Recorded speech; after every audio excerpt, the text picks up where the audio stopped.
여기 미국의 명문대 강의실. 강의실 안에서는 한국어 특강이 열리고 있고 많은 학생들이 눈빛을 반짝이며 강의를 듣고 있습니다. 그때 한 명의 중국인 학생이 한국어는 중국어의 파생어이고 한국 문화는 다 중국에서 베낀 것 아닌가요? 라며 많은 학생들 앞에서 교수님께 질문을 하고 강의 중인 교수님은 온화한 표정으로 중국 학생의 질문에 대해 답변을 해주고 있습니다. 교수님의 답변에도 중국 학생은 인정하지 않고 오히려 한국을 비난하기 시작하는데요. 그러자 교수님은 단호한 눈빛으로 강의실에 있는 학생들에게 충격적인 이야기를 시작합니다. 교수님의 이야기를 듣고는 여러 명의 중국인 학생들이 조용히 강의실 밖으로 도망치는데 대체 무슨 사연일지 오늘 사연 바로 시작하겠습니다. 안녕하세요. 저는 미국의 예일대학교에 다니는 벨기에 출신의 유학생 아멜리 드 브루인이에요. 저는 올해 대학에 입학해서 정말 충격적인 일을 겪게 되었고, 제가 경험한 사실을 많은 사람들한테 전달하고 싶었어요. 최근 학교에서 중국 유학생들이 한국 문화에 관심 있는 척 하면서 한국 문화에 관심 있는 친구들과 친해진 후, 나중에는 한국과 한국의 문화를 비난하고 있는 중국 학생들이 여러 명 있다는 것을 알게 되었거든요.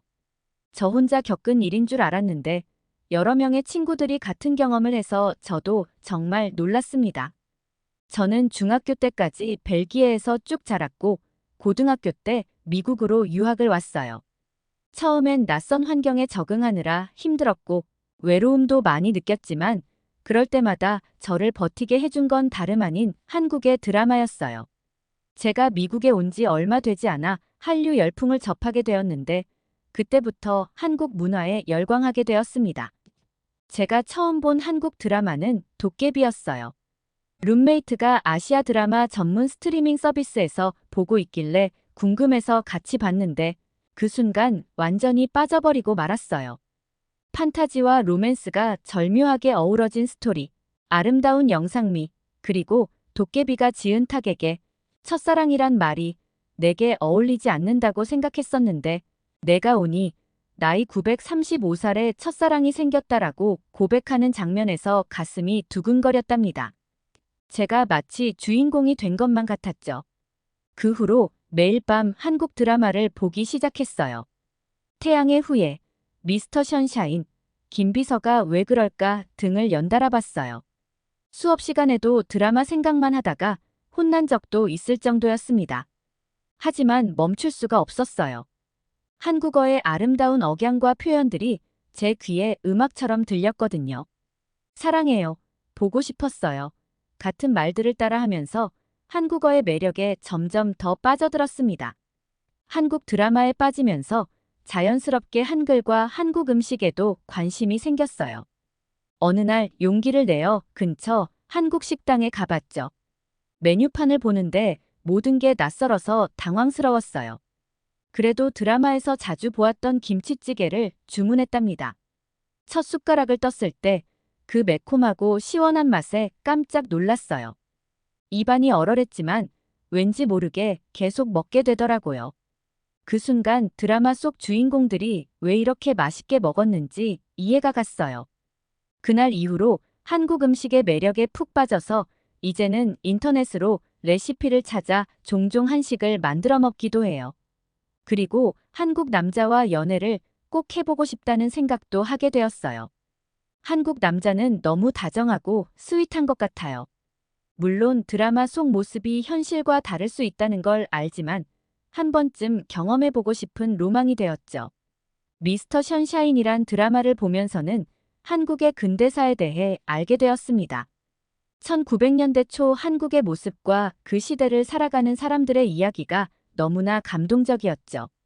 우리나라를 지키는 것이 이토록 고되고 쓸쓸한 일인 줄 몰랐소라는 주인공의 대사는 지금도 제 마음에 깊이 남아있어요. 그 말을 들을 때 왠지 모르게 눈물이 났어요. 대학에 입학하고 나서는 정말 많은 친구들을 사귀고 싶었어요. 학교 생활에 대한 기대감으로 가득 찼죠. 가슴이 두근거리면서도 한편으로는 불안하기도 했어요.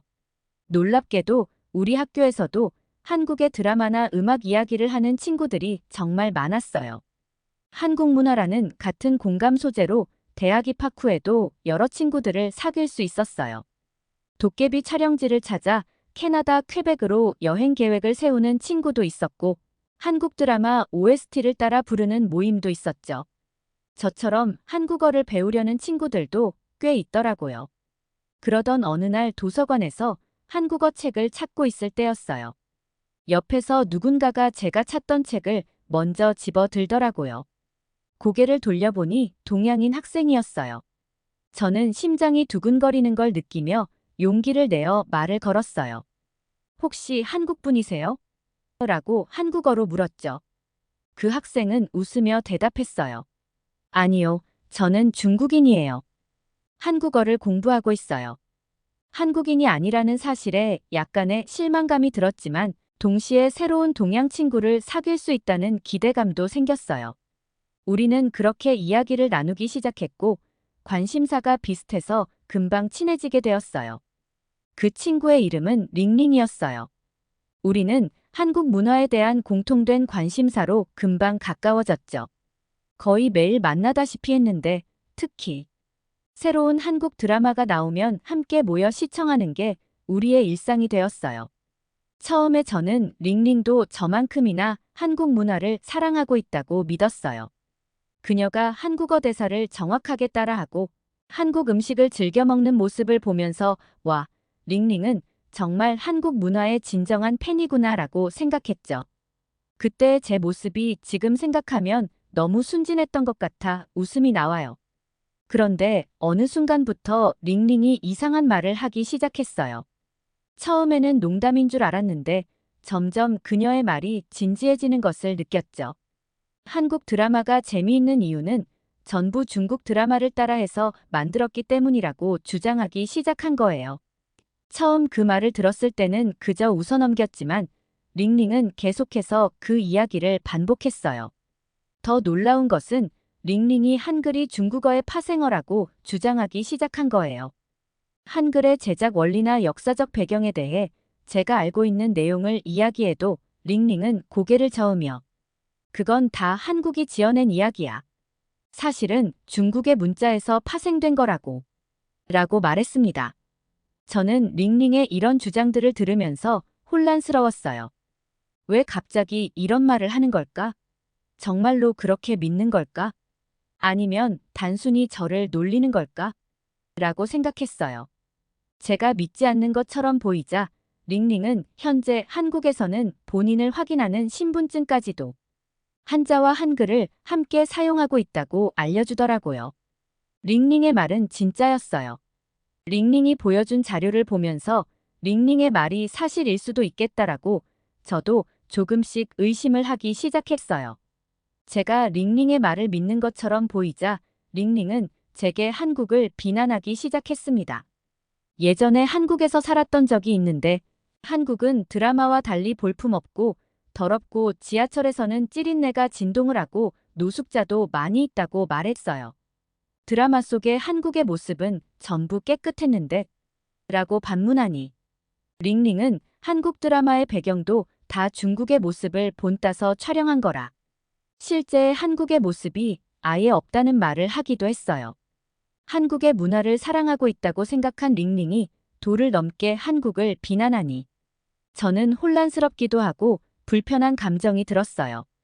게다가 한국 드라마가 잘 나가는 건 오히려 중국의 문화를 전파하고 있는 거랑 비슷해서 한국한테 오히려 고맙게 생각하고 있다는 이야기를 했을 때 저는 링링이 제정신이 아니라고 생각하게 되었고 조금씩 거리를 두기 시작했어요. 하지만 한편으로는 링링의 말이 정말 사실은 아니겠지? 라는 의심도 들었어요. 그러던 어느 날 학교에서 한국어 관련 특강이 열렸어요. 저는 바로 특강을 신청했고 설레는 마음으로 강의를 들으러 갔어요. 이 특강이 제 의문을 해소해 줄 수 있을 거라는 생각이 들었어요. 그런데 그곳에서 링링과 링링의 중국인 친구들을 만나게 되었어요. 링링은 반갑게 인사했지만 저는 최근에 링링을 의도적으로 피한 게 생각나서 어색하게 웃으면서 링링과 조금 떨어진 곳으로 자리를 잡고 앉았어요. 마음 한구석이 불편했지만 강의에 집중하기로 마음먹었죠. 교수님의 강의는 정말 흥미진진했어요. 한글의 창제 과정부터 시작해서 그 과학적인 원리 그리고 한국어의 특징들까지 모든 게 새롭고 놀라웠죠. 특히 한글이 문맹 퇴치를 위해 만들어졌다는 이야기를 들었을 때는 정말 감동받았어요. 제 마음속에 자리 잡고 있던 의문들이 하나둘 풀리는 것 같았어요. 저는 강의를 들을수록 감동을 받아 교수님의 강의 하나하나 놓치지 않기 위해 전부 받아 적으며 강의를 듣고 있었어요. 그런데 갑자기 링링의 무리 중 한 명의 중국인 친구가 손을 들더니 교수님께 말을 건넸어요. 교수님, 한국어는 중국어의 파생어이고 한국 문화는 다 중국에서 베낀 것 아닌가요? 순간 강의실이 조용해졌어요. 저는 교수님이 뭐라고 하실지 너무 궁금했어요. 많은 친구들이 있는 강의실에서 저런 주장을 한다는 건 진짜 링링의 말이 사실일 수도 있겠다라는 생각도 들었거든요. 교수님은 침착하게 대답하셨어요. 그런 주장이 있다는 건 알고 있습니다. 하지만 그건 사실이 아닙니다.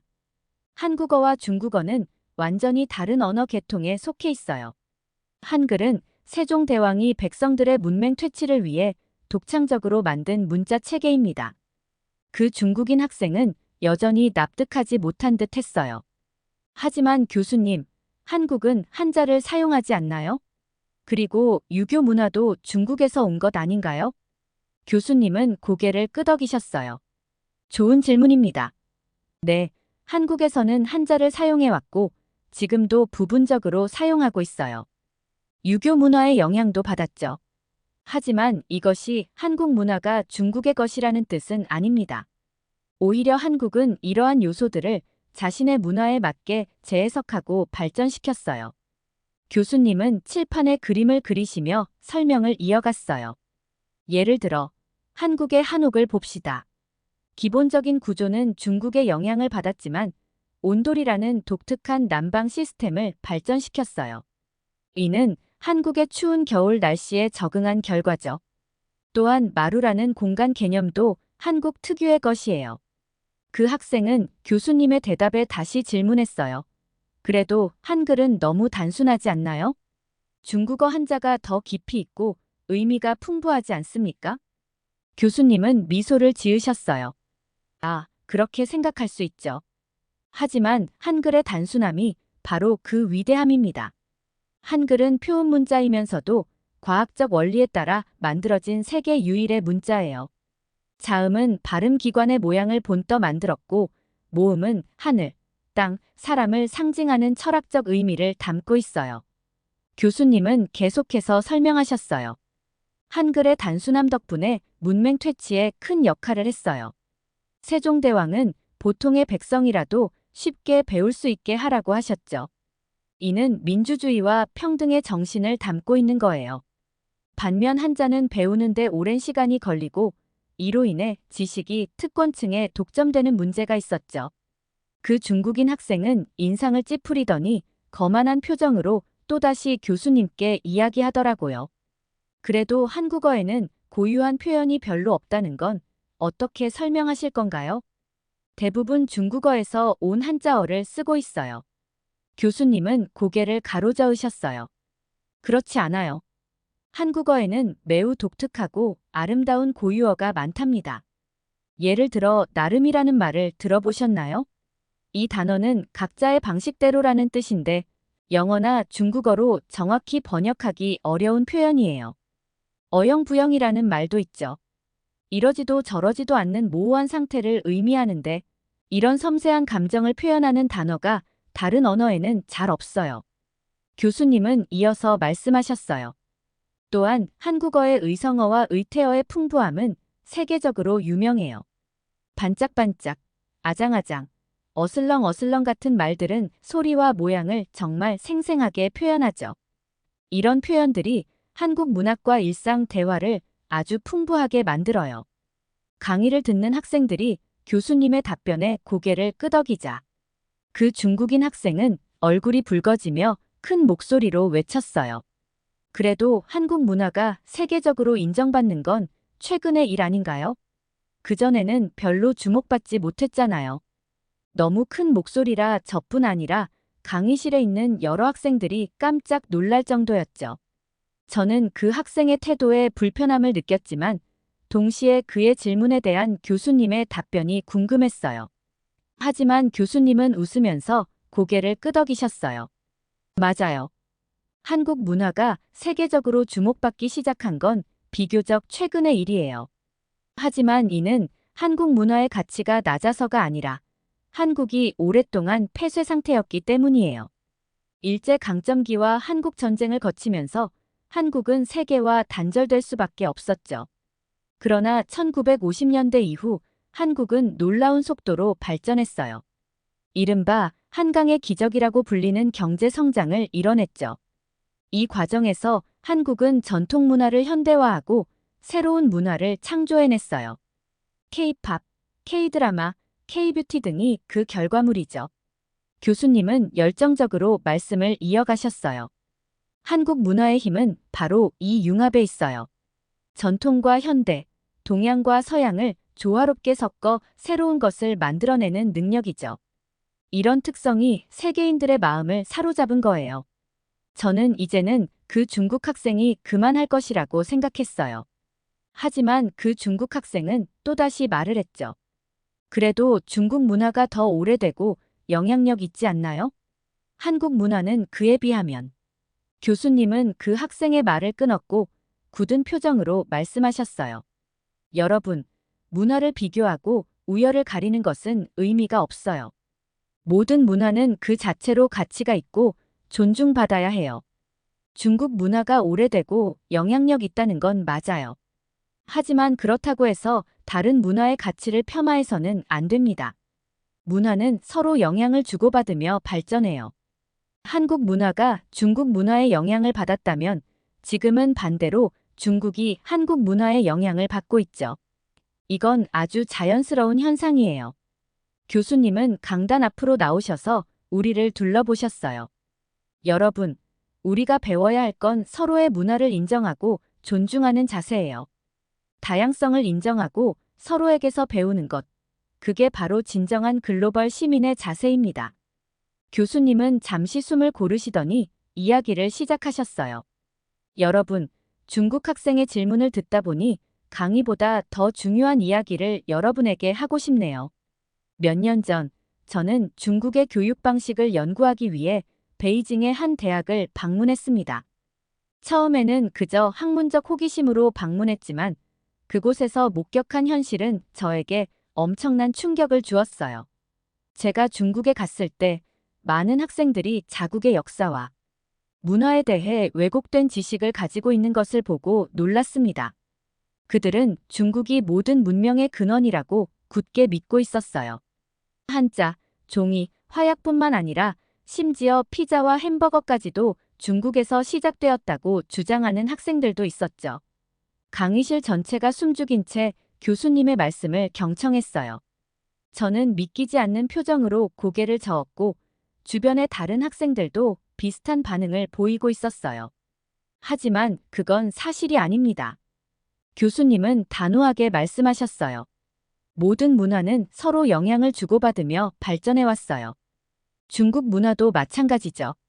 실크로드를 통해 서양의 문물을 받아들이기도 했고 불교를 통해 인도의 문화를 흡수하기도 했습니다. 어떤 문화도 진공 상태에서 발전하지 않아요. 교수님은 잠시 물을 마시고 다시 이야기를 이어갔어요. 중국의 교육 시스템은 학생들에게 비판적 사고를 허용하지 않아요. 그저 주어진 정보를 무조건 받아들이도록 강요하죠. 교과서에 쓰여 있는 내용을 그대로 암기하고 시험에서 그대로 재현하는 것이 좋은 학생의 기준이 되어버린 거예요. 이건 매우 위험한 일입니다. 교수님의 목소리에 힘이 실렸어요. 우리는 항상 의문을 제기하고 스스로 생각하고 진실을 찾아야 해요. 그것이 바로 교육의 본질이자 대학의 존재 이유입니다.